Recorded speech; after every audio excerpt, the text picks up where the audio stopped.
Hello everyone, welcome again to 10K legal solution. आज आपण बघणार आहोत की बाहेरच्या देशात जाताना किंवा ॲब्रॉड एज्युकेशनच्या काय काय अपॉर्च्युनिटीज असतात आणि काय काय रिक्वायरमेंट्स असतात. So will start our lecture today and the first important thing that every single university outside there they require your email I D registration. त्यामुळे आपल्याला अगोदरच आपला ईमेल आय डी त्यांच्यासोबत रजिस्टर करून ठेवायला लागतो, म्हणजे आपण प्रत्येक त्यांची अपडेट्स आपल्याला ईमेल थ्रू मिळून जाते. So if you already have registered yourself with any university you must have receive this mail.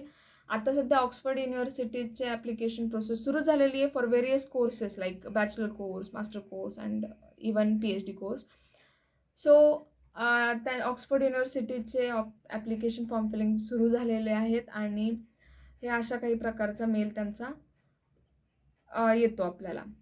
आता फाइंड कोर्स अँड ॲप्लिकेशन आपण क्लिक केल्यानंतर हे असं काहीचं पेज आपल्याला दिसतं. ह्यांचे various courses they have provided us. हे वेगवेगळे कोर्सेस वेगवेगळ्या फील्डमधून दिलेले आहेत. Most importantly I want to mention that ही जी प्रोसेस आहे ही इतकी हेक्टिक किंवा इतकी अवघड नसते जितकी आपल्याला वाटते. आपण विनाकारण ते एक बंबार्डिंग आपल्यावरती करून घेतलेले की ही प्रोसेस खूप हेक्टिक आहे. Yes, of course the requirements for the examination or application is really difficult one because especially for research program or for DPhil program we have to submit our research proposal within 1000 to 2000 words. We have to write a research proposal and that's really difficult that in limited words we have to prove them that we are the right person for the university or for the course. त्यामुळे हे महत्त्वाचं आहे की कमी शब्दामध्ये इथं व्यवस्थित सगळं लिहायला लागतं आणि सांगायला लागतं की येस, मी योग्य व्यक्ती आहे तुमच्यासाठीचा. तर आता हे असं कोर्सचं पेज अवेलेबल होतं आणि ह्याच्यामध्ये आपण आपले प्रेफरन्सेस टाकू शकतो. आता फॉर एक्झाम्पल मी टाकते पार्ट टाईम कोर्स करायचा आहे मला आणि रिसर्च ओरिएंटेड करायचं आहे. माझं बॅचलर झाले, माझं मास्टर पण होते, त्यामुळे मग मी आता डॉक्टरेला असं टाकते, म्हणजे मला PhD कोर्ससाठी जायचं आहे आणि डिपार्टमेंट मी टाकते फॉर एक्झाम्पल लॉ. आता लॉमध्ये पार्ट टाईम रिसर्चचे जे DPhilचे किंवा PhD साठीचे प्रोग्राम्स आहेत ते इथं दिसतात. 3 कोर्सेस अवेलेबल आहेत. पार्ट टाईमचा एक्सपेक्टेड लेंथ दिलेला आहे. तर अशा प्रकारे आपण हे कोर्सेस चेक करू शकतो आणि आपल्याला कोणता कोर्स पाहिजे ते आपण डिसाईड करू शकतो. आता ह्या पेजवरती आल्यानंतर इथं व्हेरियस ब्लॉग्स दिलेले आहेत आणि it's really important. You must have to read every single line and word from this blogs. का? कारण की प्रत्येक डिटेल्ड माहिती, तुमच्या प्रत्येक प्रश्नांची उत्तरं ह्या ब्लॉगमध्ये दिलेली आहेत. Many time you no need to go and mail them. Okay, एवढं डिटेलमध्ये ह्या सगळ्या गोष्टी ह्यांनी दिलेल्या आहेत. आता इथे ह्या कोर्सविषयी डिस्कशन केलेले की ह्या कोर्समध्ये एक्झॅक्टली काय करायचं आहे किंवा ह्याचा टेन्युअर किती असणार आहे, फुल टाईमसाठी किती, पार्ट टाईमसाठी किती, मॉड्यूल्स काय, तुमची डेव्हलपमेंट कशी होणार आहे, याच्यातून अटेंडन्सचा सीन काय, ह्या सगळ्या गोष्टी ह्यांनी इथं डिटेलमध्ये दिलेल्या आहेत आणि आपण ह्या प्रत्येक सगळ्या गोष्टी बारकाईनं आपल्या नेक्स्ट व्हिडिओमध्ये पाहणार आहोत. We will also see what is application process आणि मी तुमच्यासमोर एक ॲप्लिकेशन प्रोसेस पूर्ण फुलफिल पण करून दाखवेल, म्हणजे प्रत्येक गोष्ट, प्रत्येक ब्लॉग, त्या ॲप्लिकेशन प्रोसेसमध्ये पण बरेचसे ब्लॉग्स आहेत, तर ते प्रत्येक आपण इथं आपल्या चॅनलवरती पाहणार आहोत. ही तर झाली कोर्सची माहिती. त्यानंतर रिसर्च एरिया. ह्या रिसर्च एरियामध्ये आपल्याला काय काय पाहायचं आहे किंवा एक बेसिक क्रक्स काय असणार आहे त्या कोर्सचा. सगळ्यात महत्त्वाचा part, entry requirements, the most important blog because it is telling you what is eligibility criteria, तुम्ही एलिजिबल आहात की नाही, ह्या सगळ्या गोष्टी इथं दिलेल्या आहेत. काय काय रिक्वायरमेंट आहे मार्क्सची वगैरे, ह्या गोष्टी इथं दिलेल्या आहेत.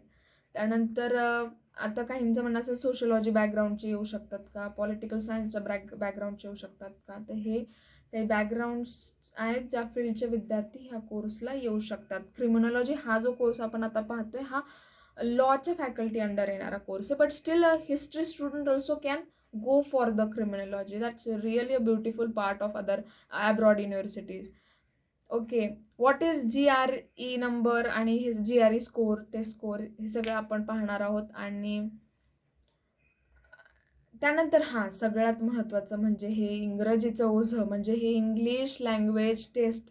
हे काय बाबा, तर ह्यांनी व्हेरियस ज्या एक्झाम्स आहेत, जसं की IELTS किंवा TOEFL झालं, ह्या एक्झाम टेस्ट कंडक्ट करतात. तर ह्यांचा एक्सपेक्टेड स्कोर काय आहे, तर हे ह्यांनी इथं दिलेलं आहे आणि हे खूप महत्त्वाचं आहे. Of course you have option of waiver of this language test, English language test, पण त्याचे पण काही क्रायटेरिया आहेत, ते पण त्यांनी दिलेले आहेत. आपल्याला त्याच्यासाठी सर्टिफिकेट द्यायला लागतं युनिव्हर्सिटीकडनं, की आमचा जो कोर्स आहे, जो आम्ही केलेला आहे, तो इंग्लिश, म्हणजे त्याची एक फॉर्मल लँग्वेज इंग्लिश होती. तर ह्याचं सर्टिफिकेट युनिव्हर्सिटीकडनं द्यावं लागतं. आणि अजून काही क्रायटेरिया आहेत, ते पण आपण बघणार आहोत. आणि हे सगळं तुम्ही वाचून घ्यालच. आणि त्याच्या व्यतिरिक्त एक महत्त्वाचा मुद्दा राहतो, whenever there is discussion about abroad education. मोठा दुसरा मुद्दा आहे फंड्स अँड फायनान्सेस. सो आता हे बऱ्याच जणांना माहिती आहे, त्यात बाहेर शिकायला जाताना तुम्हाला खिशातून पैसे घेऊन जाणं दरवेळेस गरजेचं असं नाही आहे. There are various scholarships available for students, आणि गव्हर्नमेंट ऑफ इंडियाच्या पण स्कॉलरशिप्स आहेत. त्याच्या व्यतिरिक्त बऱ्याचशा प्रायव्हेट पण स्कॉलरशिप आहेत. त्याच्या व्यतिरिक्त ऑक्सफोर्ड युनिव्हर्सिटीला अटॅच असणाऱ्या स्कॉलरशिप्स ज्या इंडियन स्टुडंट्ससाठी आहेत, तशा पण आहेत. एक टाटांची स्कॉलरशिप आहे, त्याच्या व्यतिरिक्त पण अजून एक स्कॉलरशिप आहे. आणि त्याच्या पण व्यतिरिक्त ऑक्सफोर्डच्या स्वतःच्या काही स्कॉलरशिप्स आहेत. तर वेगवेगळ्या स्कॉलरशिप्स आहेत. आणि ऑटोमॅटिकली ज्यावेळेस आपण आपला ॲप्लिकेशन फॉर्म सबमिट करतो, we will consider for the scholarship. त्या ज्या काही स्कॉलरशिप आहेत टाटाच्या वगैरे, त्यांचा फॉर्म आपल्याला फुलफिल करायला लागतो. त्याची वेगळी प्रोसेस असते, ते पण आपण बघू. त्याचं पण एक वेगळं बऱ्याचदा टेस्ट असते त्या स्कॉलरशिपला इलिजिबल होण्यासाठीची. तर मग हे सगळं कधी करायचं बाबा, की ॲप्लिकेशन हे युनिव्हर्सिटीचं ॲप्लिकेशन केल्यानंतर करायचं त्या स्कॉलरशिपसाठी अप्लाय, की अगोदरच करायचं असतं? ह्या सगळ्या गोष्टी आपल्याला पाहायच्यात. मी आता फक्त एक तुम्हाला ब्रीफ आयडिया देते की आणि कॉलेज प्रेफरन्सेस काय आहे ते पण आपण डिस्कस करू नेक्स्ट व्हिडिओमध्ये. याच्यामध्ये आपण फक्त ही बेसिक यादी आहे जी ॲप्लिकेशन करायच्या आधी आपल्याकडे रेडी पाहिजे. काय रेडी पाहिजे, तर आता हा रिसर्च ओरिएंटेड कोर्स आहे, हा एक PhD लेवल कोर्स आहे. त्यामुळे ह्याच्यामध्ये propose field and title of research project आलेलं आहे. बऱ्याचदा SOP आपल्याला मागितलं जातं, किंवा personal statement, SOP statement of purpose आणि पर्सनल स्टेटमेंट मागितलं जातं. आपल्याला इथं रिसर्च प्रपोजल, किंवा आता ह्याच्यामध्ये आपल्याला तीन अशा लोकांचे ओपिनियन्स किंवा एक एसे फॉर्मॅटमध्ये माहिती द्यायची, की त्यांचा आपल्यासोबतचा जो अनुभव आहे त्याविषयीचा. तर याच्यामध्ये त्यांनी दिलेलं आहे की जे ॲकॅडमिक क्षेत्रातले जे लोक आहेत ती प्रेफर करणार आहेत, ते म्हणजे प्रोफेसर्स झाले, किंवा प्रोफेसर्स, टीचर्स हे. त्यानंतर ऑफिशियल ट्रान्स्क्रिप्ट हे पण महत्त्वाचं आहे आपल्याला ॲप्लिकेशन फॉर्म भरताना. याच्याविषयी विचारलं जातं. रिसर्च प्रपोजल आपण 1000 ते 2000 ह्या शब्दांमध्ये देऊ शकतो. रिसर्च प्रपोजलचा क्रक्स काय झाला पाहिजे, आपण जो रिसर्च करणार आहोत तो समाजासाठी कसा सिग्निफिकंट आहे, किंवा रिसर्च क्वेश्चन काय, रिसर्च सोर्सेस काय आहेत, रिसर्च प्रॉब्लेम काय, ह्या सगळ्या गोष्टी आपल्या रिसर्च प्रपोजलमध्ये आल्या पाहिजेत, ह्याची माहिती दिलेली आहे. त्यानंतर हे खूप महत्त्वाचं आहे की प्लेगॅरिझम आणि research proposal or anything you are submitting to the university must be your own. ते कुठून कॉपी पेस्ट केलेलं नको आहे, त्यांना तुमचं स्वतःचं काय ते पाहिजे. त्यानंतर रिटन वर्क आहे. रिटन वर्क आहे, याच्यामध्ये आपल्याला एक एसे टाईप रायटिंग सॅम्पल्स द्यायचे आहेत त्यांना. आणि हे पार्ट टाईम विद्यार्थ्यांसाठी स्पेसिफिकली काही ह्यांनी गाईडलाईन्स दिलेल्या आहेत, की आपल्याला त्यांना मेक शुअर करायचे की आपण त्यांच्या असाइनमेंट, सबमिशन्स जे काही आहे ते वेळेवर करू. आणि जेव्हा केव्हा त्यांचं रिक्वायरमेंट असेल की आपण तिथं प्रेझेंट पाहिजे, त्यावेळेस आपण प्रेझेंट राहू, ह्याचं आपल्याला त्यांना एव्हिडन्स द्यायचे, असं त्यांचं म्हणणं आहे. सो ह्या सगळ्या गोष्टी महत्त्वाच्या आहेत. महत्त्वाचा पार्ट हा आहे की I want to tell each and every student that who is right now doing that bachelor degrees, की हे इतकं पण अवघड नाही आहे की बाहेर जाणं किंवा ॲटलिस्ट ॲप्लिकेशन प्रोसेस करणं. बिकॉज बाहेर जाणं, नाही जाणं हे wholly and solely based on your intelligence, your hardworking nature, all of these things. आणि पण जर आपण फक्त ॲप्लिकेशन प्रोसेसविषयी बोलत असेल, गायडन्सविषयी बोलत असेल, तर आता ते तितकंही लांबचं असं काही गोष्ट राहिलेली नाही आहे की अरे बापरे काय. सो आणि मुद्दामून हा व्हिडिओ मराठीत बनवण्याचा उद्देश आहे.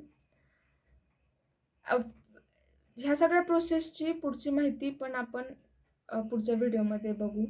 डिटेल्ड ॲप्लिकेशन फॉर्म्स किंवा स्कॉलरशिपची सगळ्या डिटेल्स माहिती आपण बघू. खूप प्रकारचे स्कॉलरशिप आहेत. इवन आपण ॲप्लिकेशन फॉर्म भरत असताना सुद्धा आपल्याला 4-5 स्कॉलरशिप येतात. त्यांचे काही टेम्पलेट्स असतात जे आपल्याला हे करून द्यायचे आहेत त्यांना. म्हणजे काय त्यांची रिक्वायरमेंट असतील, क्वेश्चन्स असतील, ते आन्सर करून आपल्याला तिथे अप्लाय करता येतं. फक्त आपण कोणत्या स्कॉलरशिपसाठी इलिजिबल आहोत हा महत्त्वाचा पार्ट आहे.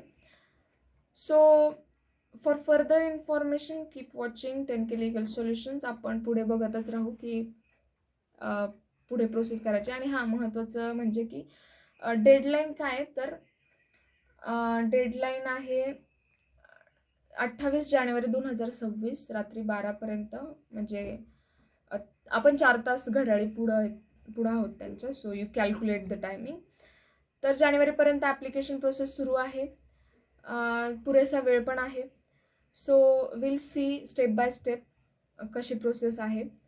आणि ॲटलिस्ट जे 4th इयरला आहे, जे 3rd इयरला आहे, त्यांना ॲटलिस्ट आत्ता प्रोसेस जरी लक्षात आली तरी they can think about it once they qualify for this degrees abroad.